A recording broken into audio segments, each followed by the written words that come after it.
how the people that are going to win are going to be the ones that treat this as an opportunity and a trigger to go do stuff that they should have been prepared for all along, right? Tariffs are the flavor of the month of what's triggering the thought.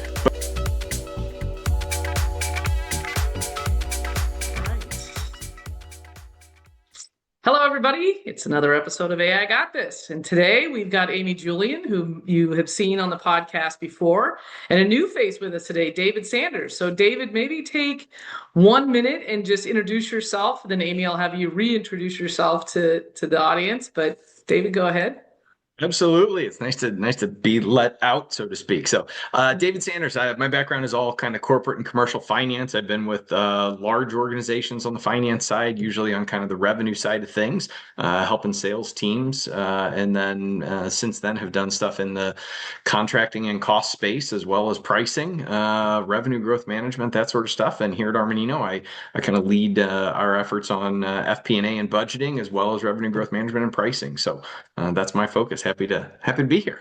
Fantastic. Love having you on AI Got This. Amy. All right. I'm Amy Julian. I'm a partner here at Armanino as well. More focused on the operational side. So kind of play with David on a lot of different projects where I'm looking at, hey, efficiency, quality, how do we create value for different organizations? And AI is a huge topic of conversation. People always want to know, how do I use some of these things to tackle whatever the problem or opportunity is today? Yeah, I love that. Well, I mean, the fact that you talk about the opportunity or problem of today, this one's going to be fairly time sensitive because we're talking about sort of our economic environment and what's happening geopolitically and what implications that has on people making decisions and pricing and costs, and how do we leverage AI in order to sort of stare that down? Any one of you want to sort of take that one and start off? Maybe I'll start with that. So I'm part of what we're calling the tariff task force, but depending on when you're listening to this, like, we don't know exactly what's going to happen and when it's going to happen. I think the only consistent thing we've seen over the past couple months is we are continuously kind of surprised. And we don't expect that to really settle out for at least a couple of more months. And that's what we're kind of seeing, right? Like, you can get at all the nuances of what's going on. But fundamentally, we are going to be in a state of uncertainty, of volatility for at least the next couple of months. And then you layer on other political, economics, environmental things like more natural disasters. And the reality is, like, agility is going to become a core competency. So that's one of the things that, like, we've really been trying to talk about with our clients and customers. Like, hey, this specific issue, like, we can help you kind of address some of those pieces of that. But if you take a step back and think about how do you kind of address this more holistically over a longer time period, there's huge implications for how AI can do that. And David, I know you've put some thought into this too. So we were having some back and forth yesterday, but where's your head at? Yeah, I'd say, we talked a lot about what you had said before, Amy, as things have gone on, we talked with people about how the people that are going to win are going to be the ones that treat this as an opportunity and a trigger to go do stuff that they should have been prepared for all along, right? Tariffs are the flavor of the month of what's triggering the thought, but it could be anything in your business, right? But having a approach to how you're set up in order to make decisions in light of new data, that is a capability that you should have already had built out. So if you haven't, we've been talking to people about how do you build that muscle, right? How do you be ready to handle whatever it might be next time? I would say that, we're recording this on Friday, the 30th of May, but like, the thing that I think is slightly different about this week is the fact that it crossed over from kind of out in the news and lots of one-sided stuff coming from the administration. We had the trade court gets involved, and they said, hey, no, you can't, tariffs are off. And then the immediate appeals court saying, no, tariffs are back on, right? The only thing I think that changed a little bit this week is that I think it upped the degree of certainty that this is going to take longer to play out than what people were thinking. Whereas they might have been planning for, I'm going to stay on the fence and be smart to make sure I end up on the right side once that clarity comes. I think we've now hit the tipping point where that clarity is going to take so long to play out. It almost flips from being you're smart if you wait to you're just guaranteeing that you're going to be behind the people who take action if you wait. And I think that is a very important thing for decision makers to consider.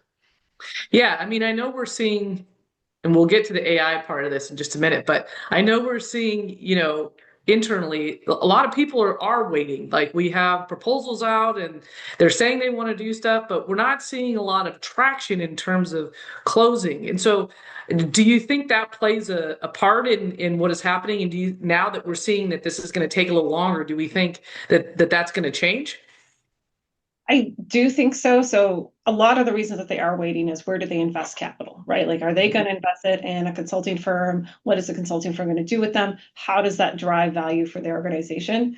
If they're not sure how their value proposition is changing and where they need to invest, it makes sense that they're trying to kind of wait as long as they can until they have to make a decision. Yeah. And so what I think is going to happen though over the next couple of months is, to David's point, like you do have to start getting in front of it, reprioritize those decisions to be like what's going to allow you to address this most effectively and quickly going forward.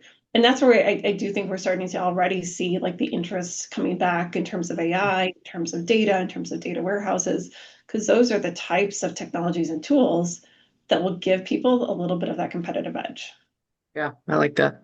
Any comment on Yeah. that, David? Yeah, I would jump in. The other thing that I think is at play is that, in times of uncertainty, a lot of the market does just knee-jerk reaction to cash is king, right? Yeah. And when you're in that environment, you think about two things. Number one, where are my dollars? And then how much control do I have over dollars going out? Things like professional services or extra investments in capital, right? Those are very controllable things to stop dollars from going out the door. You can starve that for a while, and it happens. Where I think it's changing now is that now we're getting to the, okay, I've done that stuff. What's next on my core business? How do I go dig into my core business and up my cash flow rate for every dollar of revenue I generate? How do I cost compress? How do I scale while optimizing for my structure? Those sorts of things, which I think that's the stuff that we're going to start seeing people lean further into because that is more sustainable and kind of can weather lots of storms. Yeah, I like that. And I mean, I think one of the things that I talk to folks about on a regular basis is, okay, so to your point, and I agree with you on where we're at from the economic perspective right now.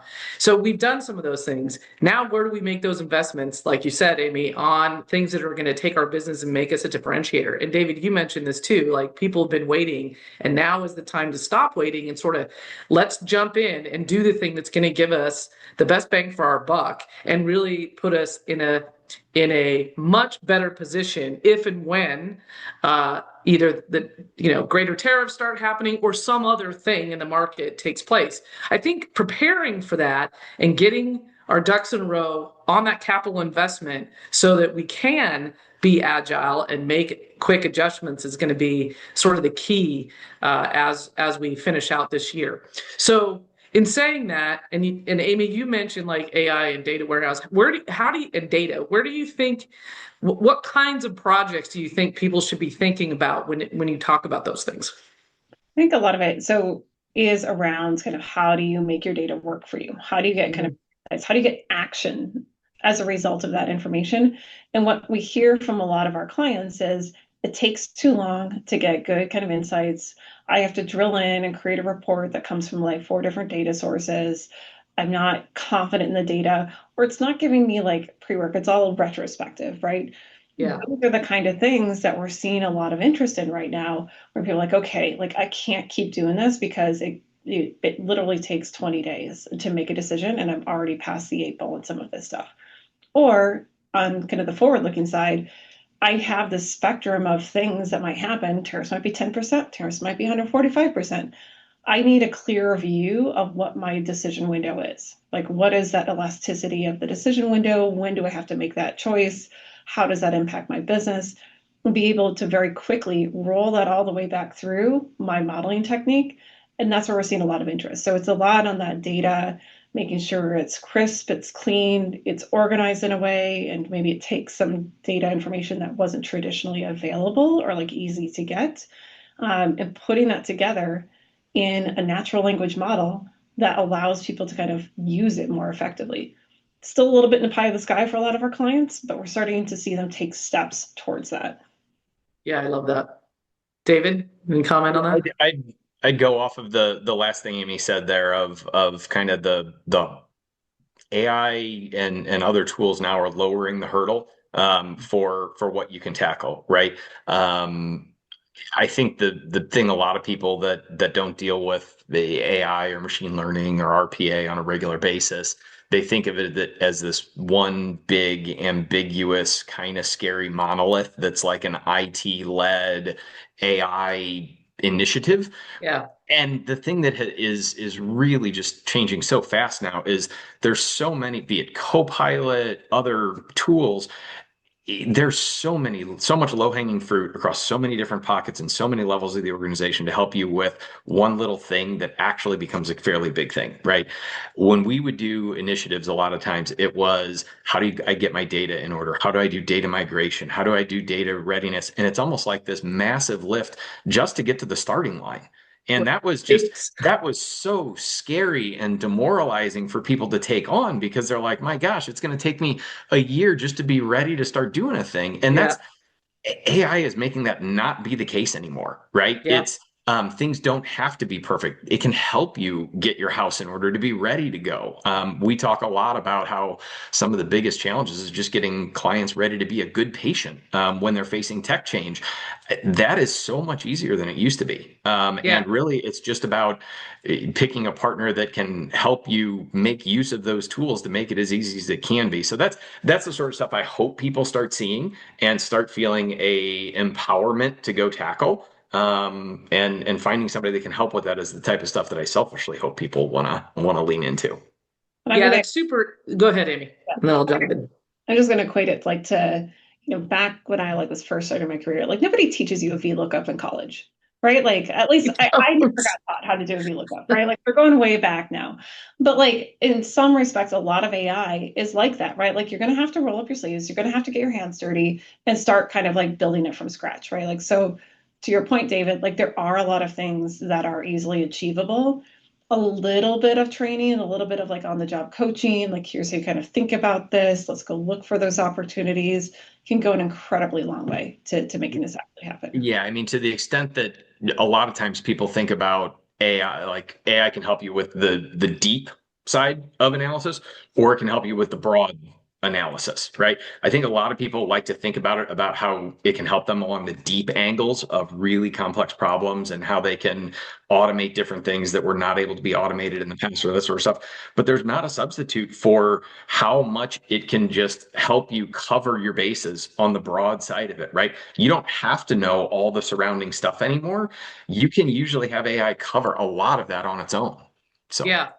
The thing I love about this conversation too is that, look, we're not suggesting that you go look for a platform that is that you're going to have to pay a bunch of money for and then configure and work out. These tools are readily available in the public marketplace for like $20 a month, right? $30 a month per person.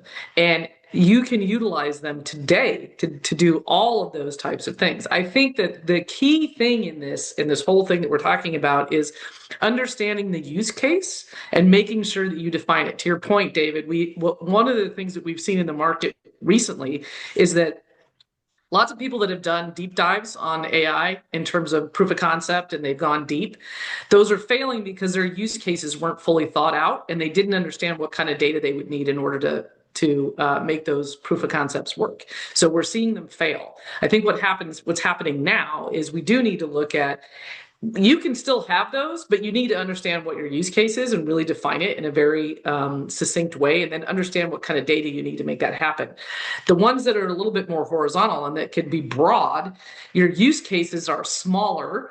The amount of data you need are typically less, and it's usually cleaner data because it's not, it's more transactional typically. And so we're seeing a lot more traction in those areas and more success of people launching from their POC in those areas. Super interesting. Okay. So what do you think, if you were going to go recommend to your clients today, hey, this is what you should, here's what you should do. What's your number one, like, okay, this is the advice I'm giving my clients today? Yeah, I think start like with that thought process of like, what will really allow me to compete better in the market, right? Like, is it something that is like internal. So like we invested in building our own little agent bot within our team. That's going to allow us to have higher quality work while not increasing our cost, right? Again, we know today we're going to have to compete against AI native consultancies. So for us, like we feel like that is going to be a core competency that we have to go do to enable us to be better. There's other things that I'd like to go do, like build out, bigger data warehouse of all of our things so that we can kind of get some of these insights. That's going to take a little bit longer. So really kind of thinking through what are my use cases? How do I prioritize them? And who can really be my champions for these things? Yeah. And picking a good consultant team to help you facilitate that. Yeah. David? Yeah, I was actually going to go along that front, right? I think AI as an enabling tool and just a general background is really helpful to think about. But what in times of uncertainty, and if we really are approaching a get off the fence type of inflection point, there isn't a substitute for the basic blocking and tackling of how do I identify what my opportunities are and how do I prioritize them, right? I think depending on what type of company you are and what type of situation you're in, still needs to be thought of, right? We do really simple exercises talking about what are the benefits versus what is the level of effort and complexity to do it, right? A very simple exercise to help put some objective grounding to what should be my big bets. What are the quick wins I can go get off the board? How do I see that some things actually are luxuries that, yeah, it would be great, but it's going to stay in the, yeah, it would be great box for a long time, right? Simple stuff at a leadership level to get aligned on that. So you can pick priorities and then move into the, what is the timeline? What is the sequence? Who's the right owner? And what resources do I need to augment it, right? That is the evergreen stuff that you always have to have in place, and you're kind of going to be spinning your wheels if you don't. AI becomes a great enabler to make all of that easier, faster, cheaper, more achievable, but it's not a substitute for it. You still got to get your stuff together. Yeah. Yeah, AI is not going to solve misalignment at the C level, that's for sure. It's not. So I think that's great. Okay. Any parting words for us today? Words of wisdom on what we can expect from an economic perspective? Oh man, if I had that crystal ball, I'd be not here at Armanino right now. So we can see. I think again, like what's going to come through all of this is continued uncertainty, continued market volatility. We're even kind of seeing that like in the markets today. So start thinking about like what information do you need to be able to make those tough decisions along the way and put that through into a model or an approach using AI, using data. And part of that question could be, what are my gaps, right? Like, how do I figure out like what's actually needed to go help me react faster? So I don't just feel reactive all the time, because that's not a good place to be. Yeah, I love that. Yeah, I would just say I really do think a lot of people are going to be hitting the, oh no, it's time to get moving. What do I get moving on point? And so get yourself decided on what you want to go after, and put a plan in place to go after it. And then generally, so many more things are achievable now if you know how to go after them. So either recognize that or find somebody who can help you recognize that is what I'd leave you with. I love that. Pick road. If you just take any road, you'll get anywhere, but you pick the road that you want to go down, you'll get there. So love that. Okay. Well, listen, thanks. Super appreciate your perspective on this. I agree with all the sentiment and statements here. It's an interesting time that we're living in. Part of it's super exciting. Part of it's a little scary, but we'll get through it. So stay tuned, and we'll see you next time on AI Got This.